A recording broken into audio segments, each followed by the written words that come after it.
The notification came at 11:47 on a Tuesday morning. I know the exact time because I had been staring at my phone for 20 minutes before it arrived, sitting in the parking lot of Northwestern Memorial in my white coat, eating a granola bar that tasted like cardboard, waiting for my residents to finish morning rounds without me. The message was from my mother. It said, "So excited for Sunday. Your aunt is flying in from Tampa, and we got the good steakhouse. Your brother deserves this so much. Love you, sweetie." 3 exclamation points. A heart emoji. Not a single word about the fact that Sunday was also the day I was presenting my research findings to the Department of Internal Medicine, the presentation I had spent 14 months building, the one that determined whether the hospital would fund the next phase of my cardiac inflammation study. I finished the granola bar. I put my phone face down on the passenger seat. Then I picked it up again and read the message 3 more times, the way you reread something hoping the words will rearrange themselves into something less true. My brother had just been promoted to regional manager at a car dealership chain, which is a real achievement. I want to say that clearly because this story is not about diminishing what he did. It is about the fact that my mother had known about my presentation since February, had it written on the kitchen calendar in red marker. I had seen it myself at Christmas and had apparently looked at that calendar, looked at my brother's promotion news, and decided that one of those things required flying my aunt in from Tampa and booking the good steakhouse. I went back inside and finished my shift. Let me tell you something about growing up as the second child in a family where the first child is effortlessly everything your parents understand. My brother is warm, funny, and socially fluent in the way that makes rooms louder just by him entering them. He is easy to love in the way that some people simply are the kind of person your parents can brag about at neighborhood barbecues without needing to explain anything first. My father coached his little league team. My mother kept a scrapbook of his football games. When he got his driver's license, they threw him a party with a cake shaped like a car. When I got into the University of Chicago pre-med program at 17, my father said, "That's great, honey. You're going to need a thick skin."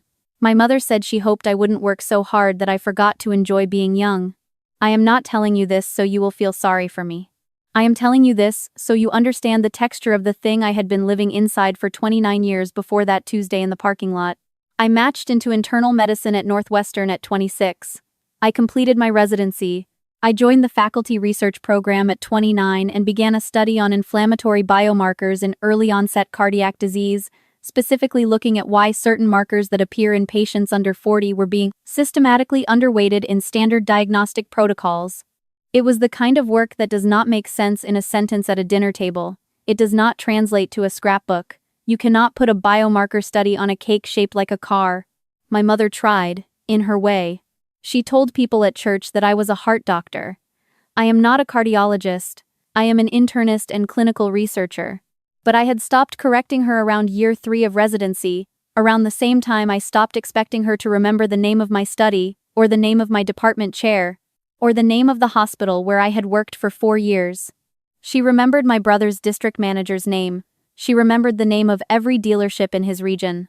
She sent him newspaper clippings about the auto industry. The Sunday presentation was called the Hargrove Review, an annual internal showcase where junior faculty presented ongoing research to senior department leadership and the hospital's clinical funding committee. Getting selected for it was not routine. My department chair, a quiet and precise woman named Dr. Anita Volkov, had nominated me herself. She told me in a meeting in October that she thought my inflammation marker data had implications that went beyond our department, and that the Hargrove was the right room to say so. I had been preparing for it since October. I told my family about it in November, at Thanksgiving, while my mother was passing the rolls and my father was telling my brother about a mutual fund.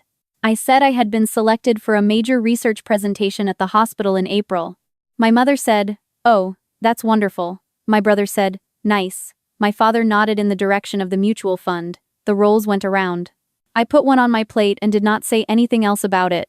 I reminded my mother in February. She said she would mark the calendar. She did. I saw it at Christmas in red marker. Elena hospital thing.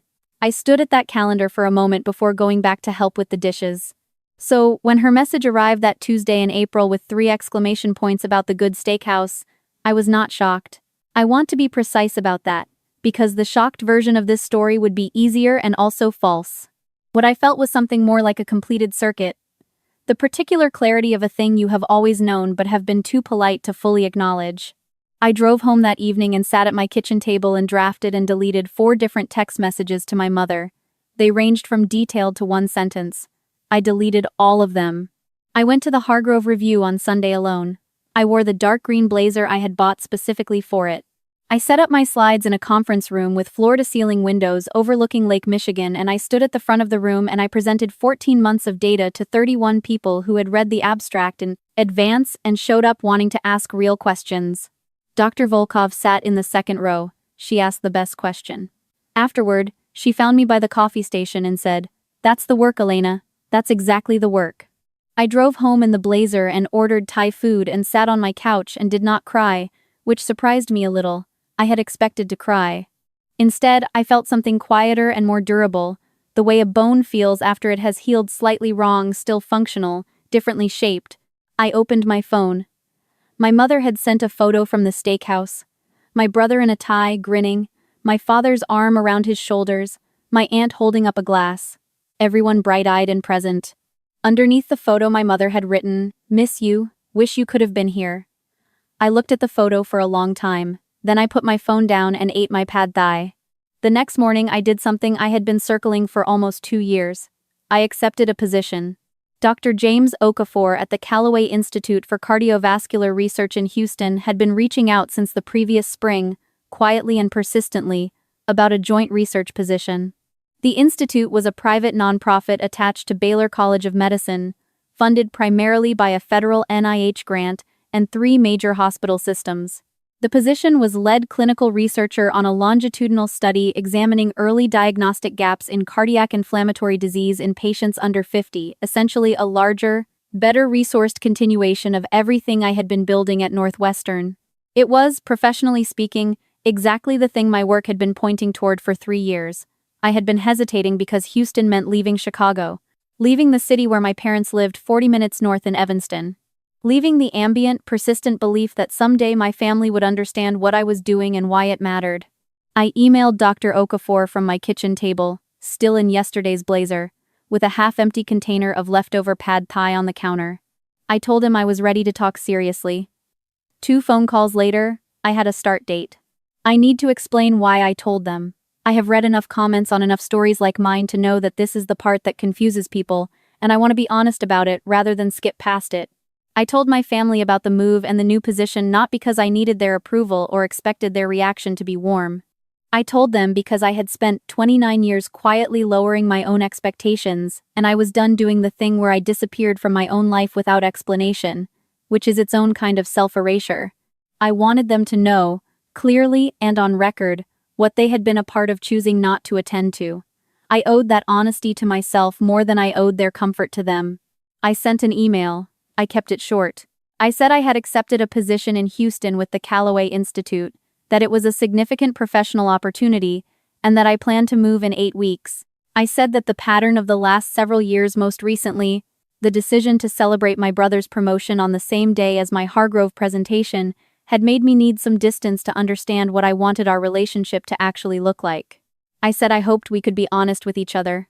I signed it with my full name. My mother called within the hour. I let it go to voicemail. She said Houston was so far, and that the summers there were brutal, and had I really thought about this, and that my brother felt terrible about the timing and wanted me to know that.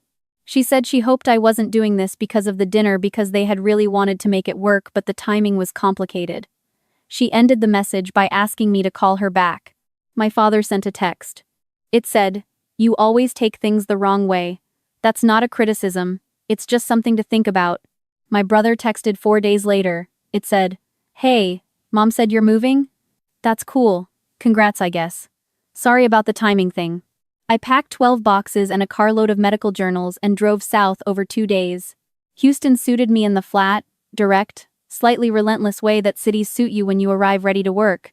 The Callaway Institute operated out of a glass building near the Texas Medical Center, staffed by people who used the word protocol the way other people used punctuation. Dr. Okafor met me at the door on my first day with a 2-inch intake binder and said, "We have 4 years of preliminary data and a hypothesis we can't quite close. That's what you're here for." I felt something I hadn't felt in a long time. I felt oriented. I closed the hypothesis in 11 months.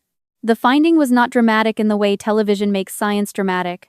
There was no single moment of revelation.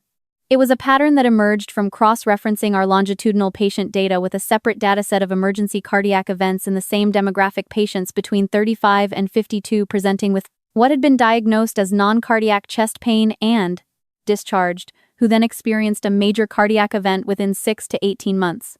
The pattern showed that a specific combination of 3 inflammatory markers, none of which individually triggered standard diagnostic flags, appeared in 73% of those patients at the time of their initial discharge visit. In other words, the system had the information. The protocol just wasn't looking at those 3 markers together. Dr. Okafor called it the most clinically significant finding the Institute had produced in a decade. We submitted the paper to the Journal of the American College of Cardiology in the spring. The revision process took 4 months. The paper was accepted. And then I found something that had nothing to do with the study, and everything to do with my family. During a routine review of our patient demographic intake forms, cross-referencing insurance provider data against our outcome results, I noticed a cluster of cases connected to a regional employee health plan called Meridian Select, a mid-tier employer health insurance product, serving several corporate accounts in the Chicago-Milwaukee corridor. The cluster was not statistically alarming on its own. But when I pulled the diagnostic discharge records for Meridian Select patients who appeared in our adverse outcome group, I noticed that the majority of them had been seen at a specific network of urgent care and outpatient clinics under a parent company called Voss Allied Health Partners. I sat with my laptop and looked at that name for a long time. My father had quietly expanded his investment portfolio 4 years earlier into a healthcare services holding group. I had heard about it obliquely. My mother had mentioned something about a tax structure. My brother had said something once about Dad's health clinic thing. I had not thought about it in any detail because it had not been relevant to my life. Until now, when the parent company name of a clinic network appearing in an adverse patient outcome cluster in my research data was a name I recognized from my family's dinner table, Voss Allied Health Partners. My paternal grandmother's maiden name, grafted to a corporate structure I had not known existed until I found it in my own data. I did not sleep that night. My disclosure to Dr. Okafor took a full meeting the next morning. I laid out everything I knew, the family connection, the nature of the overlap, the fact that I had no financial interest but an obvious relational one. He listened to all of it without interrupting. Then he said, "You're recused from the direct analysis of that cluster. Everything else, you continue as primary." He paused and then said, "I want you to know that telling me this immediately is exactly right. Some people wouldn't have." That evening I called my father. We had not spoken in 5 months. He answered on the 3rd ring. I told him what I had found, as factually as I could. I told him that our research had identified a clinic network associated with his holding company in an adverse patient outcome cluster. I told him that the pattern we had identified related to diagnostic documentation gaps specifically, that the intake forms used at those clinics were not capturing the inflammatory marker data that our study had identified as clinically significant. I told him that our paper, once published, was going to be cited in a formal review of diagnostic standards. And I told him that before that happened, he had the opportunity to get ahead of it to bring in an independent clinical consultant and update the intake protocols across the network. There was a long silence on the line. "Why are you telling me this?" he said. "Because people could be getting discharged when they shouldn't be," I said. "And because you have time to fix it before the paper makes it a public conversation." Another silence. Then, "You know what this is. This is about the dinner. You've been looking for a way to do this." I had prepared for this. I had known this was the sentence that would come, in some form, and I had decided in advance how I would answer it. "I missed my Hargrove presentation alone," I said, "and I have a finding in my data that involves your company. Those are 2 completely separate things, and I'm asking you to treat them that way." My mother got on the line. I heard the transfer, the familiar sound of the handset being passed, the same sound from every difficult phone call of my childhood. She said, "Elena, honey, you have to understand what this would mean for your father's investment. He has partners. There are contracts. You can't just—" "I'm not doing anything to his investment," I said.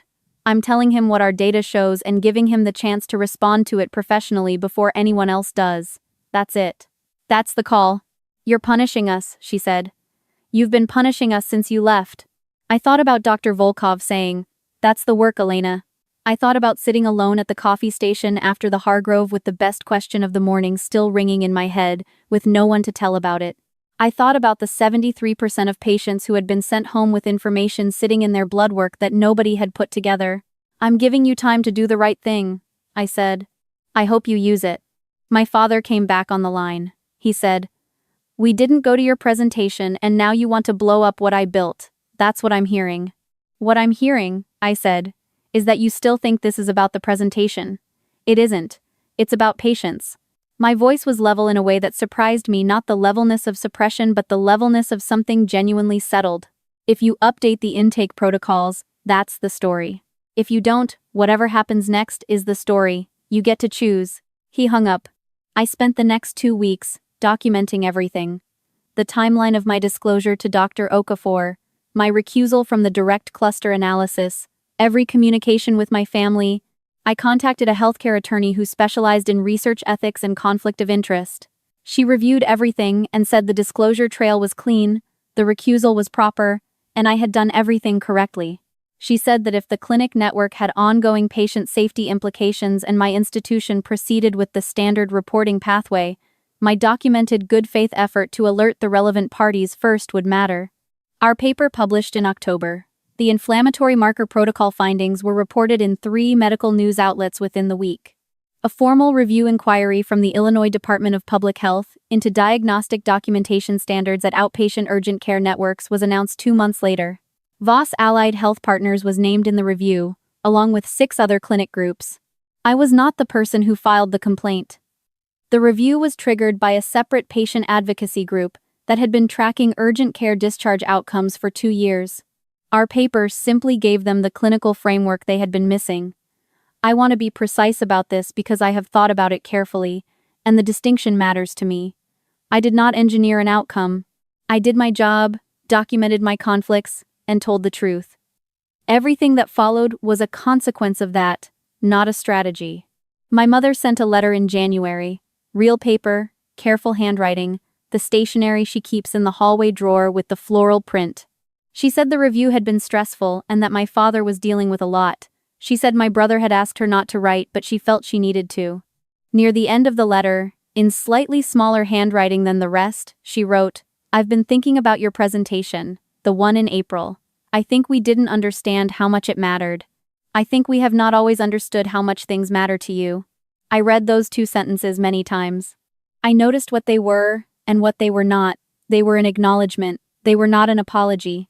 They were the first honest thing my mother had offered me in a long time, and they arrived after the cost of dishonesty had become concrete. That is not nothing. But it is also not the same as being seen before the consequences arrived to do the seeing for her. I wrote back. I told her I appreciated her writing. I told her I was not angry, which was true. I told her I was open to real conversations whenever she was ready for them, not performances of resolution, not the family group text version of being fine, but actual honesty about what our relationship had been and what we might want it to become. I signed the letter with my first name, just Elena, not the title, not the abbreviations after it, just the name she gave me, which I had always kept. The paper has since been cited in a proposed revision to the AHA Diagnostic Intake Guidelines. It is slow work. The way all real change in medicine is slow. A committee reviews the proposal. Another committee responds. In 2 years or 5 years or 10, a clinic somewhere will add 3 checkboxes to a form, and a 43-year-old will be told to come back for a follow-up instead of going home, and that will be the whole story, 3 checkboxes, and a person who goes home to their family, instead of to a cardiac event 6 months later. Nobody will know the name of the study. Nobody will remember what it cost. I have a 1-bedroom in Montrose that gets good morning light. I run along the bayou on weekends in the humidity that everybody warned me about, and they were right, and I run anyway. Dr. Okafor nominated me for a position on the Institute's Scientific Advisory Board.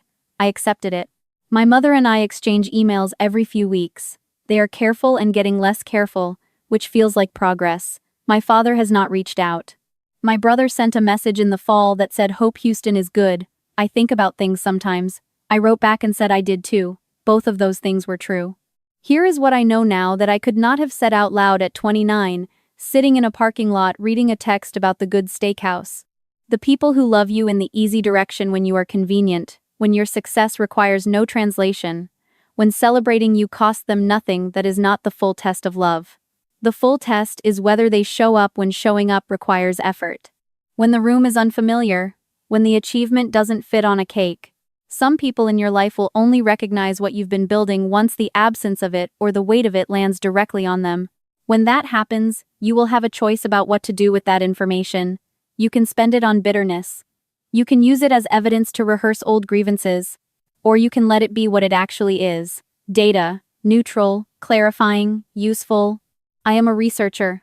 I know what to do with data. The bayou is green this time of year. The mornings are still cool before the heat builds. I make coffee and I sit at the window and I think about 3 checkboxes on a form somewhere, and a patient going home to their family, and I think, this is what I was working toward. All of it. Even the parts that cost me something. So I'll leave you with this. If the people who were supposed to be in your front row have consistently chosen other seats not out of cruelty, but out of the quiet, habitual comfort of not having to understand you, at what point does continuing to hold that seat for them mean giving up your own? And when you finally let yourself answer that honestly, what do you think you'll build with the space that opens up?